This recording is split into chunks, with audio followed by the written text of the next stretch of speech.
Good morning मुलांनो, आपण या मागील व्हिडिओमध्ये संच या पाठातील संच लिहिण्याच्या पद्धती पाहिल्या होत्या. त्यामध्ये यादी पद्धत आणि दुसरी होती गुणधर्म पद्धत, आणि यावर आधारित आपण सराव संच 1.1 मधली सर्व उदाहरणे पाहिले होतो. आज आपण संचाचे प्रकार पाहणार आहोत. संचाचे प्रकार. संचामध्ये असलेल्या घटकांच्या संख्येनुसार घटकानुसार संचाचे प्रकार पाहू.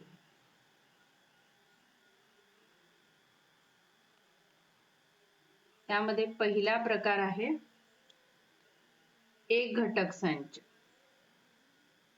एक घटक म्हणजे घटकांची संख्या किती? एक घटक संच.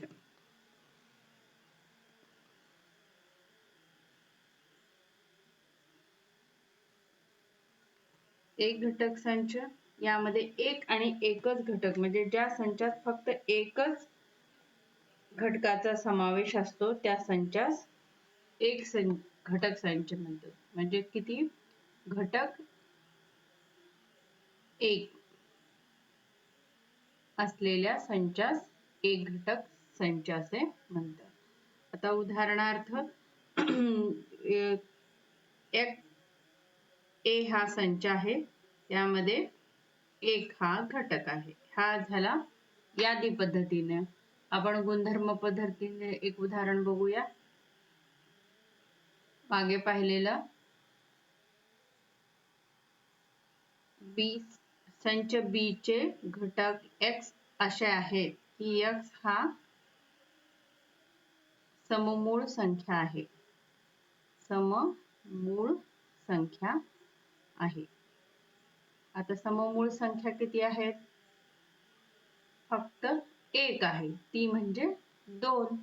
म्हणून हे एक घटक असलेला संच झाला. हे यादी पद्धतीने झाला आणि हे गुणधर्म पद्धतीने. याचप्रमाणे आपण पाहूया दुसरा प्रकार संचाचा आहे रिक्त संच. रिक्त संच शब्दातच अर्थ आहे रिक्त. रिक्त म्हणजे एकही घटक नसलेला, एकही घटक नाही, म्हणजे घटक नाही असा संच म्हणजे रिक्त संच आहे. आता उदाहरणार्थ आपण ही दिलेला आहे.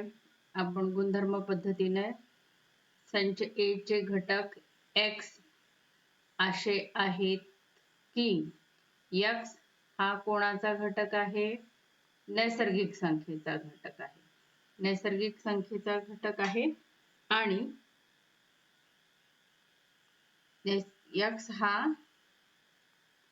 एक्स हा शून्यापेक्षा लहान आहे.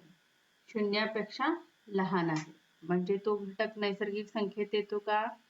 शून्यापेक्षा लहान असलेला घटक म्हणजेच -1, -2, -3 यापैकी एकही घटक हा नैसर्गिक संख्येमध्ये येत नाही. म्हणून हा झाला रिक्त संच. रिक्त संच या पद्धतीने दर्शवतात. किंवा फाय लिहून अशी रेष ओढतात. याला म्हणायचं रिक्त संच, ज्याच्यामध्ये एकही घटक नसणार आहे. किंवा सममूळ संख्या आहे आणि सममूळ संख्या ही 2 पेक्षा मोठी आहे, तर तो रिक्त संच झाला. ज्यात एकही घटक नसेल तर रिक्त. म्हणजे इथं 0 असेल तर एक घटक असेल, त्याला रिक्त म्हणता येणार नाही. एकही घटक नसेल तरच तो रिक्त संच होईल. शांत संच. त्याच्यानंतर तिसरा प्रकार आहे शांत संच. शांत यामध्ये जो संच आहे रिक्त आहे किंवा ज्या संचातील घटकांची संख्या मर्यादित आहे. हा संच रिक्त असू शकतो. रिक्त असला तरीही तो शांत आहे. रिक्त किंवा घटकांची संख्या मर्यादित. घटकांची संख्या ही मर्यादित असते. अशा संचास शांत संच म्हणतात. उदाहरणार्थ बी हा संच आहे, यामधले घटक आहेत ए बी सी डी. आता यामध्ये घटक संपले, एवढेच घटक आहेत, तर त्याला आपण शांत संच म्हणतो. किंवा या गुणधर्म पद्धतीने म्हणता येईल, संच ए चे घटक x असे आहेत की x हा नैसर्गिक संख्येचा घटक आहे आणि x हा 1 पेक्षा मोठा आहे आणि 3 पेक्षा लहान. म्हणजे यात घटक येतील ना, 1 पेक्षा मोठा, नैसर्गिक संख्या 2 आहे, 3 पेक्षा लहान 2 आहे, म्हणजे यामधले घटक 2 आहे हे निश्चित आहेत. तर तो झाला शांत संच, ज्याची संख्या मर्यादित आहे. त्याच्यानंतर चौथा प्रकार पाहणार आहोत, अनंत संच. अनंत संच यामध्ये ज्या संचातील घटकांची संख्या अमर्याद असते व मोजता येत नाही त्याला अनंत संच म्हणतो. घटकांची संख्या अमर्याद असते, ही मर्यादित असते आणि ही अमर्याद.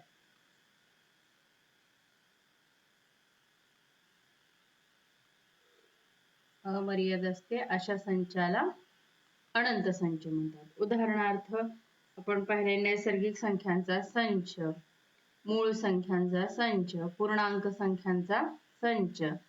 या नैसर्गिक संख्या 1 2 3 4 डॅश डॅश डॅश ही नैसर्गिक संख्या. त्याच्यानंतर मूळ संख्या W 0 1 2 3 4 डॅश डॅश हे. त्याच्यानंतर पूर्णांक संख्या कॅपिटल आय ने दर्शवतात, -3 -2 -1 0 1 2 3 डॅश डॅश हा सुद्धा अनंत संख्या. आणि ह्याच्यात वास्तव संख्येसाठी आर अक्षर वापरतात, हे झालं वास्तव संख्या. हे नैसर्गिक संख्या,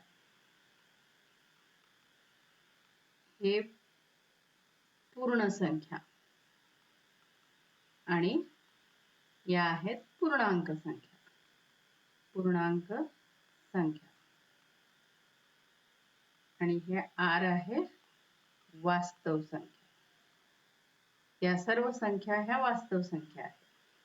याच्यामध्ये परिमेय आणि अपरिमेय संख्यांचा सुद्धा समावेश होतो, त्या असतात वास्तव संख्या. अशा पद्धतीने आपण संचांचे 4 मुख्य प्रकार पाहिले. पहिला प्रकार आहे एक घटक संच, ज्याच्यामध्ये फक्त एकच घटक असतो, त्या संख्या संचास एक घटक संच म्हणतात. आणि रिक्त संच, ज्यामध्ये एकही घटक नसतो, त्या रिक्त संच म्हणतात. रिक्त संच दर्शवण्यासाठी महिरपी कंस हा रिक्त दाखवला जातो किंवा फाय लिहून अशी उभी रेष ओढली जाते. तिसरा प्रकार आहे शांत संच, ज्यामध्ये मर्यादित घटक आहेत.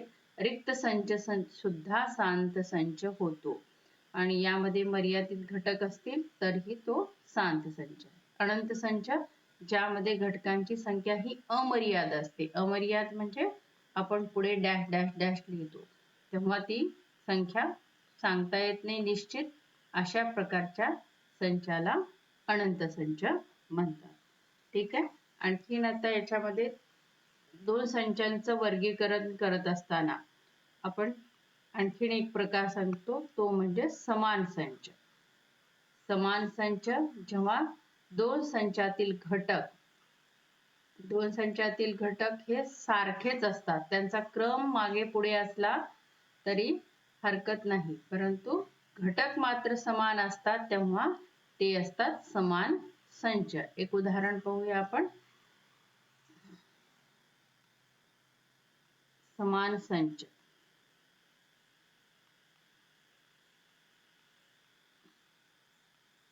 समान संच ए संच आहे, त्यामध्ये घटक समजा ए बी सी डी आहेत. आणि बी संच आहे, ज्यामध्ये घटक C, D, A, B आहे. आता इथं क्रम बदललेला आहे, परंतु दोन्हीमध्ये घटक पाहिले तर सारखेच आहेत, म्हणून A बरोबर आहे B. अशा संचांना समान संच म्हणतात. आता यामध्ये कुठलेही उदाहरण घेतलं तरी चालतं, किंवा ईट या शब्दातील अक्षरे, किंवा एट या शब्दातील अक्षरे. क्रम यातला वेगवेगळा असला तरी तीनच अक्षर, या तीनच घटक आहेत, E A T, A T E, म्हणून हे दोन संच समान संच होतात. ठीक आहे. आता आपण पुढचा भाग पाहूया. त्यानंतर आपण सराव संच 1.2 मधली उदाहरणे पाहूया. सराव संच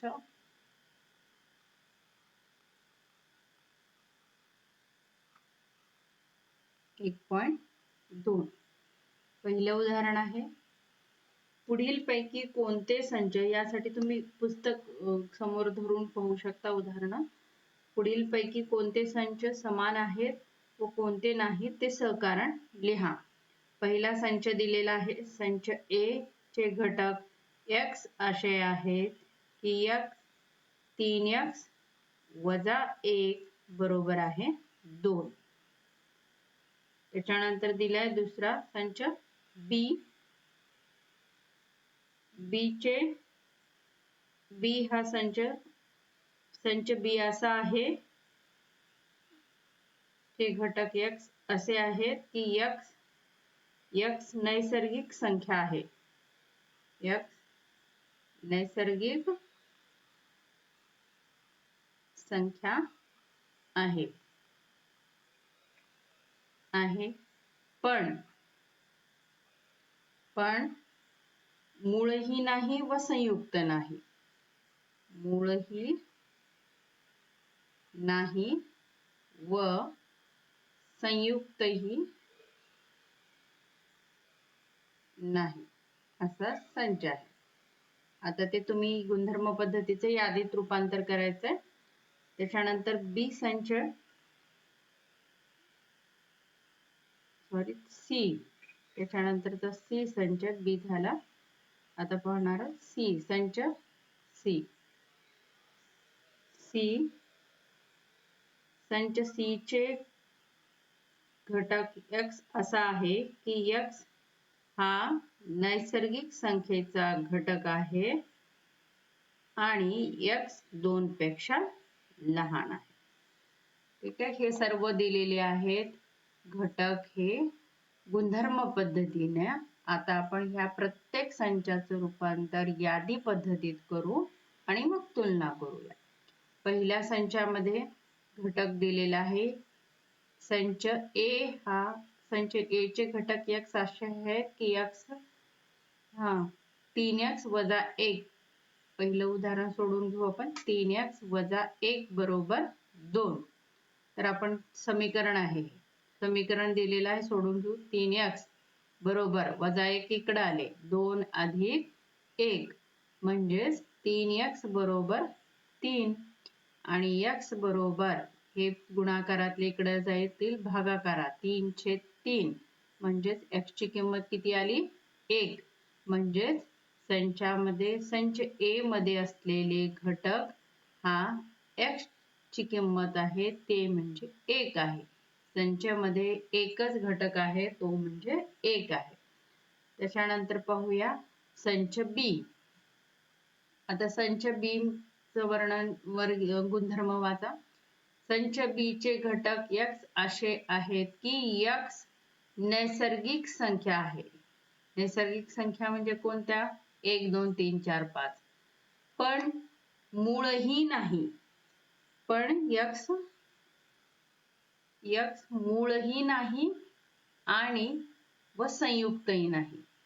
मूळ संख्या नाही आणि ती संयुक्तही नसलेली नैसर्गिक संख्या म्हणजे फक्त 1 असते.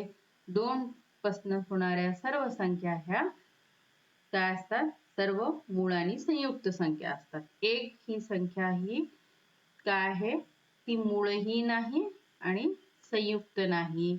म्हणून या संचामधले घटक फक्त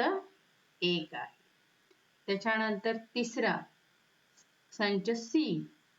संच सी मधले घटक पाहूया.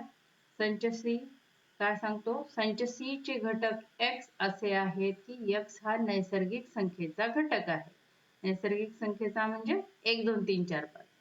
आणि त्याचं वर्णन दुसरं काय केलेलं आहे? x हा 2 पेक्षा लहान आहे. 2 पेक्षा लहान असलेली संख्या 1 असते आणि नैसर्गिक संख्या 1 पासून सुरू होतात, म्हणून संच सी मधले घटक हे फक्त 1 आहे. आता वर्णन करा. संच ए मधले घटक 1 आहे, तो एकच आहे. बी मध्ये एकच आहे, सी मध्ये 1 आहे. म्हणून ए बी सी, संच ए बी सी हे समान संच आहेत.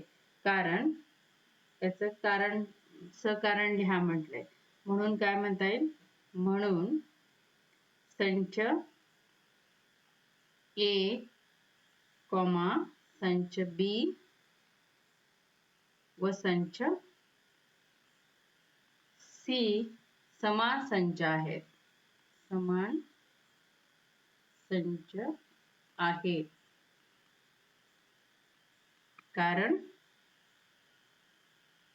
कारण तीनही संचातील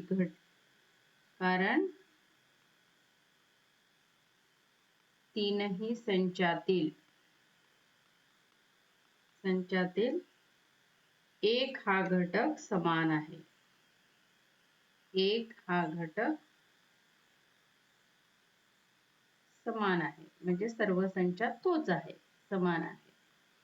म्हणून संच ए म्हणून काय म्हणता येईल? संच ए बरोबर आहे संच बी बरोबर आहे संच सी. संच सी. अशा पद्धतीने हे पहिलं उदाहरण आपण सोडवलेलं आहे. त्याच्यानंतर पाहूया दुसरं उदाहरण. दुसरं उदाहरण पाहूया. दुसरं आहे ए व बी समान आहेत का ते सहकारण लिहा. ए व बी म्हणजे संच ए संच दिलेला आहे. ए सम असलेल्या मूळ संख्या, सम असलेल्या मूळ संख्या, सम असलेल्या मूळ संख्या. आणि बी संच बी चे घटक x असे आहेत की x 7x वजा 1 बरोबर आहे 13. ठीक आहे. आता पाहूया संच ए सम असलेल्या मूळ संख्या. मूळ संख्या कोणकोणत्या आहेत? 2 3 5. आता यामध्ये फक्त एकच घटक आहे, आत्ताच पाहिलं होतं उदाहरण, ते म्हणजे 2. दुसरा आहे बी संच. संच बी चे घटक x आहे असे आहेत की 7x वजा 1 बरोबर 13. आता x ची किंमत काढून घेऊया आपण. 7x 13 हे वजा 1 इकडे आले, अधिक 1 झाले 14. 7x बरोबर 14 म्हणून x बरोबर 14/7. 7 दोन्ही 14. x बरोबर किती आले? 2. म्हणून बी संच मधील एकच घटक आहे, तो म्हणजे 2. म्हणून संच ए व संच बी समान आहेत कारण दोन्ही संचाचे घटक समान आहेत. म्हणून संच ए व संच बी समान आहेत.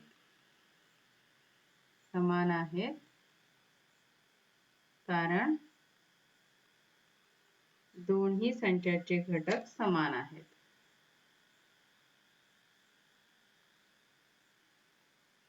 दोन्ही संचातील घटक कोणता आहे? 2 समान आहेत. म्हणून संच ए बरोबर आहे संच बी. ठीक आहे. आता पाहूया तिसरं उदाहरण. त्याच्यानंतर तिसरं उदाहरण पाहूया. पुढील पैकी कोणते संच रिक्त आहेत ते सकारण लिहा. पहिला संच दिलेला आहे ए संच. संच ए चे घटक असे आहेत की ए ही शून्यापेक्षा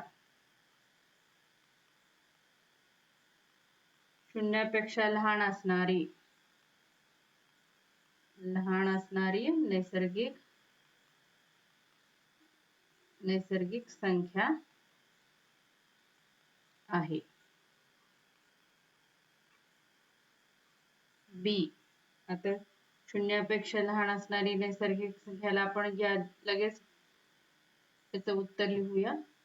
हे गुणधर्म पद्धतीत झालं. त्याचं यादी पद्धतीत रूपांतर करूया. ए ही शून्यापेक्षा लहान असणारी नैसर्गिक संख्या आहे. शून्यापेक्षा लहान म्हणजे नैसर्गिक संख्या कुठून सुरू होतात? 1 2 3 4 म्हणजे शून्य नसणारच आहे. शून्यापेक्षा लहान असणाऱ्या सर्व संख्या ऋण असतात, म्हणून हा रिक्त संच आहे. ए हा रिक्त संच आहे. त्याच्यानंतर पाहूया बी. संच बी चे घटक x असे आहेत की x वर्ग बरोबर 0. x वर्ग बरोबर 0 दोन्ही बाजूचे वर्गमूळ घेतले तर x चा वर्गमूळ 0, म्हणून हा संच रिक्त होईल का? नाही. यामध्ये घटक येतो तो म्हणजे आहे 0, म्हणून हा रिक्त संच आहे.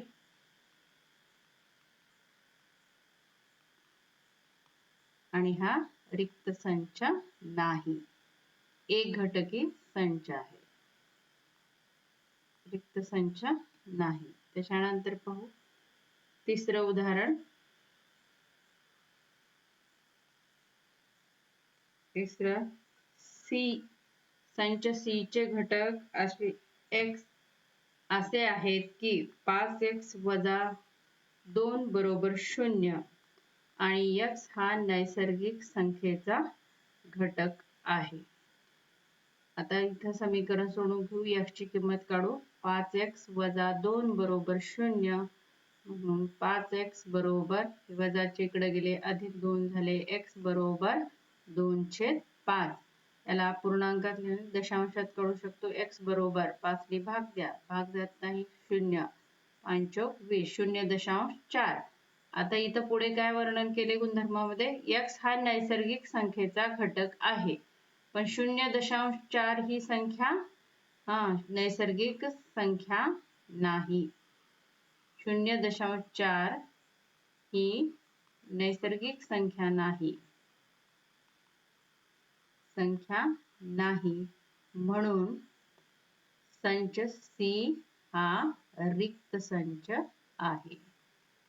रिक्त संच आहे.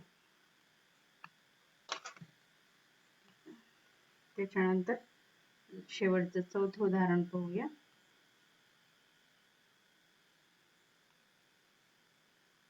चौथं उदाहरण आहे.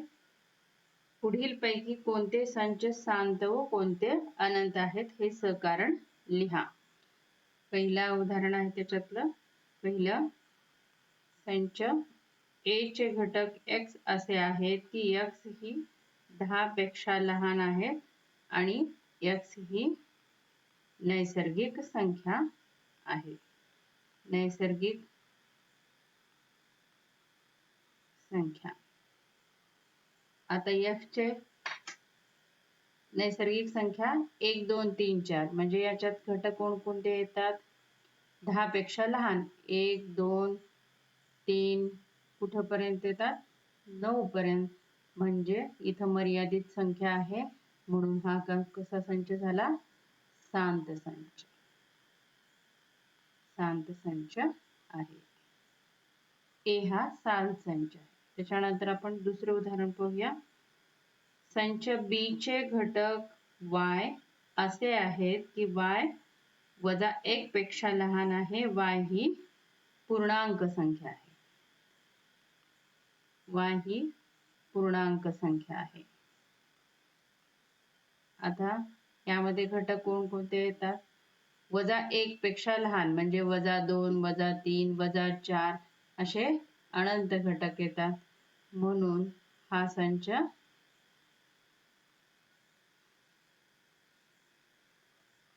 हा अनंत संच आहे. हा संच कसा आहे? अनंत संच आहे. यात घटक अमर्याद आहे. त्याच्यानंतर तिसरं उदाहरण आहे सी.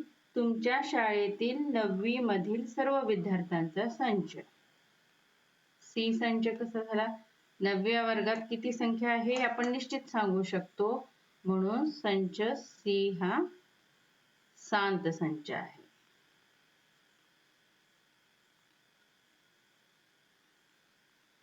त्याच्यानंतर चौथं उदाहरण आहे तुमच्या गावातील रहिवाशांचा संच. कसा आहे? रहिवाशी किती आहेत मर्यादित आपण संख्या गावाची मोजून सांगू शकतो. म्हणजेच हा शांत संच आहे. त्याच्यानंतर 5वं उदाहरण आहे प्रयोगशाळेतील उपकरणांचा संच. प्रयोगशाळेत किती उपकरण आहेत? आपण सर्व मोजू शकतो. म्हणून हा संच झाला शांत संच. त्याच्यानंतर 6वं पूर्ण संख्यांचा संच. पूर्ण संख्या शून्यापासून आताच पाहिलं आपण W बरोबर घेत त्याला दर्शवतो W अक्षरानं पूर्ण संख्या 0 1 2 3 4 डॅश डॅश डॅश डॅश हा अनंत संच आहे. त्याच्यानंतर 7वं उदाहरण आहे परिमेय संख्यांचा संच. परिमेय संख्या आणि अपरिमेय संख्या जे आपण मागच्या इयत्तेत शिकलेलं आहे m/n या स्वरूपात लिहिलेल्या सर्व संख्या. m ही पूर्णांक संख्या असते आणि n सुद्धा पूर्णांक असते पण शून्य n बरोबर नसते शून्य. त्या सर्व संख्या परिमेय संख्या Q अक्षराने दर्शवल्या जातात. म्हणजेच ह्या सुद्धा अनंत आहेत. उदाहरणार्थ -1/2 3/4 5/6 या सर्व परिमेय संख्या आहेत. म्हणून हा सुद्धा अनंत संच झाला. ठीक आहे.